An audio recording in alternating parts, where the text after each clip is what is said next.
Chairman గారేంటి, EO గారేంటి, JEO గారేంటి, పోలీస్ హెడ్ ఎస్పీ గారి పాత్ర ఏంటి? వీరి మీద మీరు ఏమైనా యాక్షన్ తీసుకున్నారా? తీసుకునే ప్రయత్నమైనా చేశారా? ఎస్పీ గారిని మాత్రం ట్రాన్స్ఫర్ చేశారు. బదిలీ ఈజ్ నాట్ అన్ యాక్షన్. ఇవాళ కావచ్చు రేపు బదిలీ అవుతారు, రేపు కావచ్చు ఎల్లుండి బదిలీ అవుతారు. శాశ్వతంగా అక్కడే ఉన్నాడు కదా ఎస్పీ. ఈఓ మీద, చైర్మన్ మీద, జేఈఓ మీద మీరు యాక్షన్ తీసుకోవాలా? సరే, that is left to you, మీ ఇష్టం. దాన్ని క్రిటిసైజ్ చేస్తాం, దానిలో తప్పుల్ని మేము ప్రజల ముందు ఎండగడతాం. ఇది కుట్రపూరితంగా మీరు చేస్తున్నారు. ఇక్కడ ఏంటి కుట్రపూరితంగా చేస్తారు రాంబాబు గారు? వాళ్ళకేం సంబంధం అండి, కుట్ర ఏంటండి అని మీరు అనుకోవచ్చు. మళ్ళీ పవన్ కళ్యాణ్ గారి స్టేట్మెంట్ గురించి నేను తర్వాత మాట్లాడతాను. ఆయన ఇచ్చిన స్టేట్మెంట్ ఏంటనేది. చంద్రబాబు నాయుడు గారు వీరి మీద యాక్షన్ తీసుకోవాలనేటువంటి తలంపు ఆయనకి లేదు. వారే తప్పు చేశారని తెలుసు.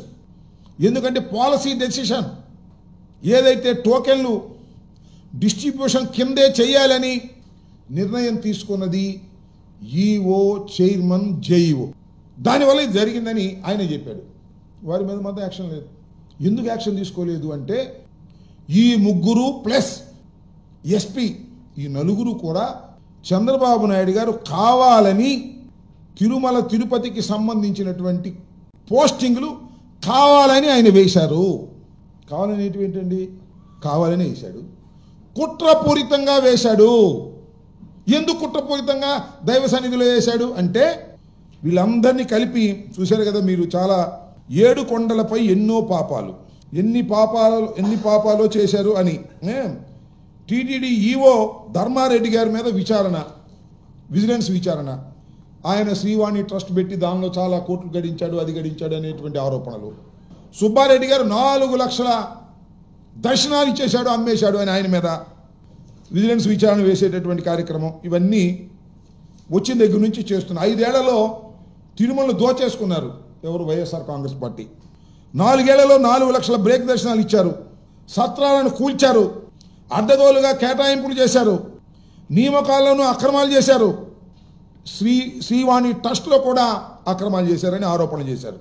ఈ ఆరోపణలు చేసి ఈ ఆరోపణలన్నీ కూడా కలిపి ఒక కేసులు కట్టాలి అంటే ఈ నలుగురు కలిసి క్రైమ్స్ మ్యానుఫ్యాక్చర్ చేసే కార్యక్రమం మొత్తం అందరి మీద. ఎవరి మీద? ధర్మారెడ్డి మీద, సుబ్బారెడ్డి గారి మీద, వీళ్ళందరి మీద క్రైమ్స్ని మ్యానుఫ్యాక్చర్ చేసి ఆ క్రైమ్స్ని పెట్టి ఆ క్రైమ్స్ ద్వారా వీళ్ళని అరెస్ట్ చేయాలని. దీంతోపాటు లడ్డూ వివాదం, లడ్డూలో కొవ్వు కలిసిందని ప్రచారం, దాన్ని కూడా తిమ్మిని బమ్మిని చేసి జగన్మోహన్ రెడ్డి గారి ప్రభుత్వం మీద కేసులు పెట్టాలని. అంటే నేను ఇక్కడ చాలా స్పష్టంగా చెప్పదలుచుకున్న అంశం ఏమిటంటే ఈ నలుగురు మీద యాక్షన్ తీసుకునేటటువంటి నైతికమైన హక్కు ఆయనకి లేదు.